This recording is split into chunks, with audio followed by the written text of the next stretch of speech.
Haleluya. Kwa sababu hata watume mapepo, neno la Mungu katika Mathayo 12:44 inasema kwamba mtu pepo mwovu akitoka ndani ya mtu anaenda sehemu pakavu. Na huko ukisemeza kwamba nitarudi tena nyumbani mwao. Na huyo anakuja na wengine pepo 7 walikuwa na nguvu kuliko yeye. Lakini Yesu anasema kwamba hata wakuji mtawagawanisha kati ya 7. Bwana Yesu asifiwe. Haleluya.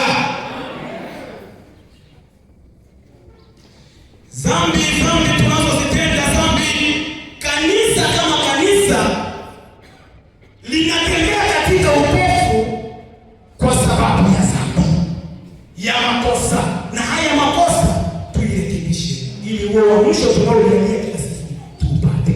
Bwana Yesu asifiwe sana. Haleluya.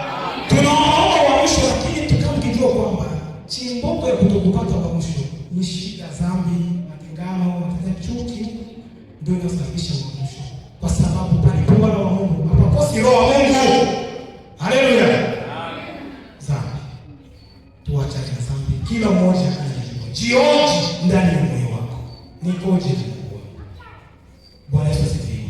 Amen. Ndio maana muombaji wa kwanza alisema kwamba tunaishi katika utopolo. Mungu tusaidie. Yaani kuna maisha ambayo sisi tuko naishi ambayo yanapendeza Mungu, kwa kuwa tayari tumeshatoka huko Kanaani na tunaelekea, tumeshatoka kwa Misri Safari, tunaelekea katika Kanaani ya mbinguni. Bwana Yesu asifiwe. Mnaelewa hivi? Tuko pamoja? Tuko pamoja?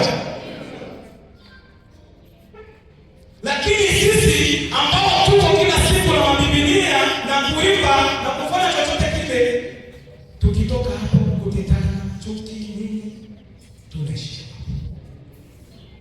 Ndugu Mkristo, usimwabudu Mungu katika ibada tu, lakini mwabudu Mungu katika maisha.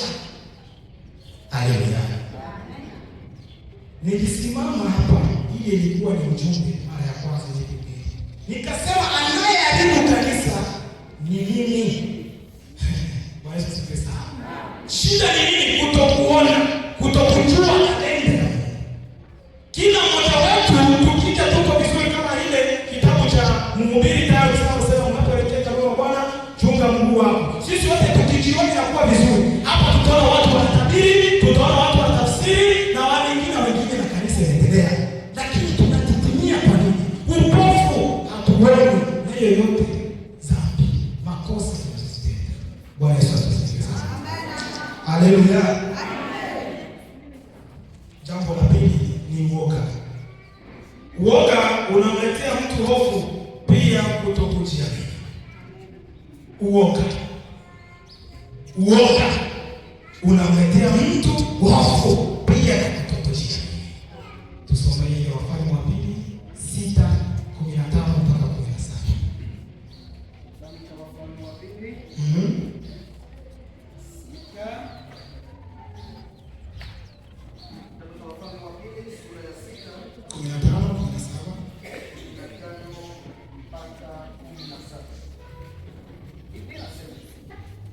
Kitabu cha Wafalme wa Pili 12 6:15-17. Biblia inasema, lakini ikawa mwaka wa 23. Wafalme wa Pili 6:15-17.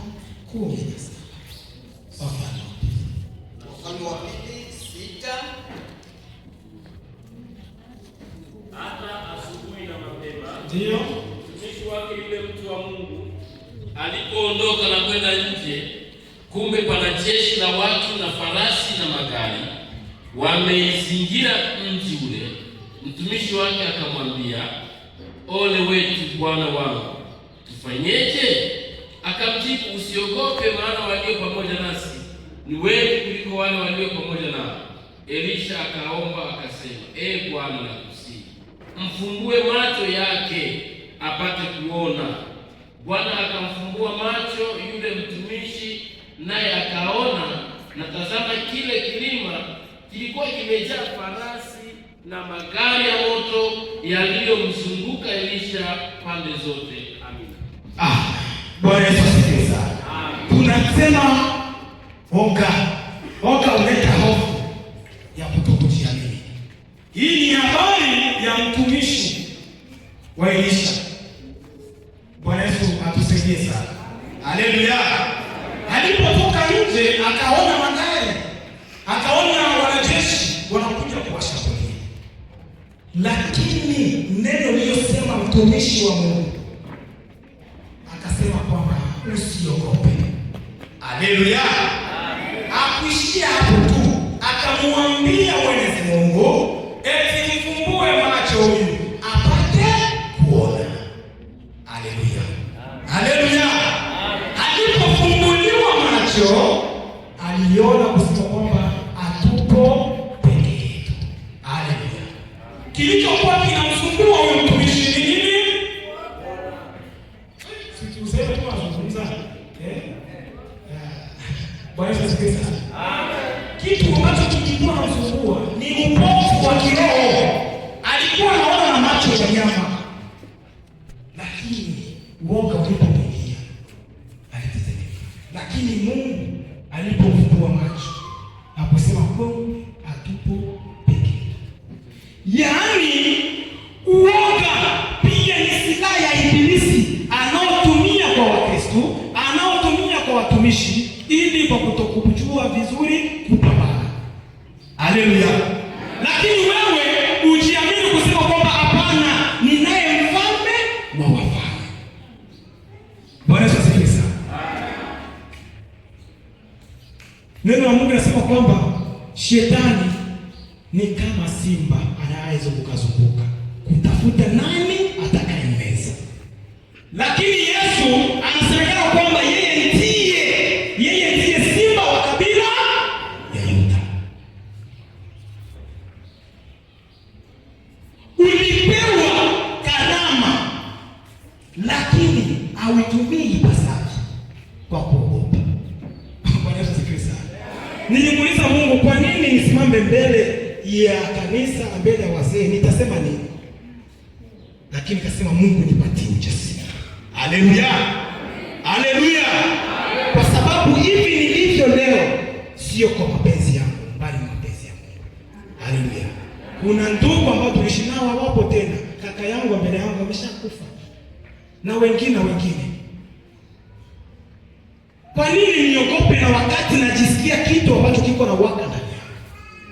Nilisema Bwana nipatie ujasiri nisimame. Ndiyo hasara ndiyo mtokea Yeremia. Kasema bado nikingali mtoto, nikingali kijana sitaweza. Mungu akamfokea kusema wewe siseme hivi. Nani kujua? Unaogopa nini? Unapopewa ujumbe wa Mungu, iongee kisawasawa jinsi Mungu alivyokuambia. Bwana Yesu asifiwe sana. Jinsi ulivyoitwa kwa kuimba, imba hata uoga. Ndio kuna wengine wanasimama na maneno kusema wengine. Shida yote ni upofu na kusumbua.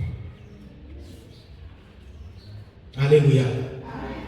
Wakina Sanbalati waliweza kukemea na kuwakejeli wakina Nehemia wakati wanajenga ukuta wa Yerusalemu. Bwana Yesu asifiwe sana. Akasema mbweha watapanda juu yake na kuweza kubomoa. Mnajenga nini? Mnafanya nini? Lakini hawakuogopa. Bwana Yesu asifiwe sana. Katika maisha yako kuna wakina Sanbalati na Tobia. Katika kanisa kuna wakina Sanbalati na wakina Tobia. Hawataki maendeleo ya kanisa, hawataki tuendelee. Bwana Yesu asifiwe sana. Yule ambaye ana macho ya kuona anaona. Tuangalie kanisa kule ambapo ilitoka, ambapo ipo na itaelekea wapi? Na kanisa ni nani? Ni wewe na mimi. Shida ni nini? Mtazamo. Nyinyi mnatazamia madhabahu yanatazamia huko. Kila mmoja akijitambua kusema mimi nastahili kufanya hiki, ndicho hicho natakiwa kifanye. Bwana Yesu asifiwe sana. Haleluya. Usiogope kwa sababu anasema kwamba tutakuwa nao tu. hakuwa nao wasiotaka maendeleo. Kilichowasaidia Nehemia kujenga ule ukuta, alisema kwamba msiogope, msiogope, Mungu ambaye mliye naye ni mkuu kuliko wao. Bwana Yesu asifiwe sana. Kisoma ile Nehemia 4:14 itapata habari hizo. Kwa hiyo acha kuogopa. Kama umeitwa kwa sababu ya kutangaza Injili, nenda ishi kalenda ya Mungu. Hatuoni dalili kisi zilivyo. Watu watakuwa mwenye kupenda wenyewe, mwenye kupenda pesa. Hizo zote ni dalili ambazo tunaziishi. Ni kweli kuvaa masuti ni vizuri, kuweza kutia makaro vizuri, kupamba pena pendeza kama Mwenyezi Mungu. Lakini mtazamo wetu mzuri ni kutazamia kule nje kule ambako kuko ndugu zetu ambao hawajapata hiyo neema ya kumkubali Yesu Kristo. Bwana Yesu asifiwe sana. Haleluya. Na huo ndio ukweli.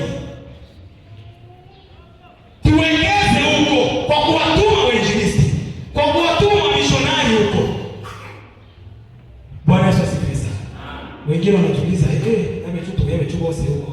Utaenda kupitia sadaka yako, utaenda kupitia maombi yako.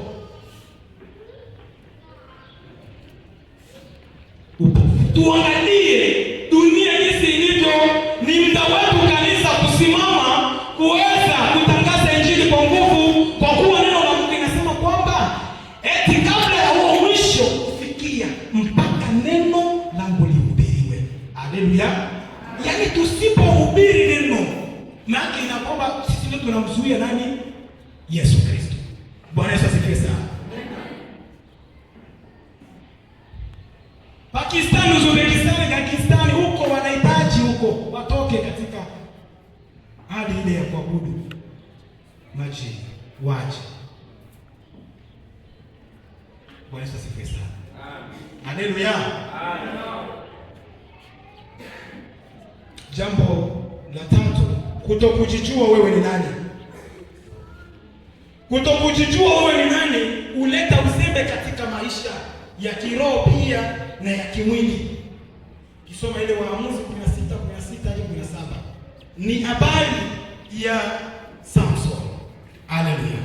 Samsoni aliletwa na Mwenyezi Mungu kusema kupitia wewe wana wa Israeli wataokolewa. Bwana Yesu asifiwe sana. Lakini alikuwa anajichezea kuona kwamba amemaliza. Kutokujijua wewe ni nani. Ndio kuna swali moja natuza kwamba katika ufalme wa Mungu uliitwa kufanya nini? Bwana Yesu asifiwe sana. Amen. Haleluya. Amen. Wewe ni mtu wa muhimu. Toka katika upofu. Bwana Yesu asifiwe. Amen. Toka katika upofu ndugu yangu.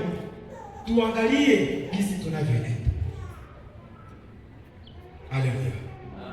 Wewe ni nguzo wa familia. Wewe ni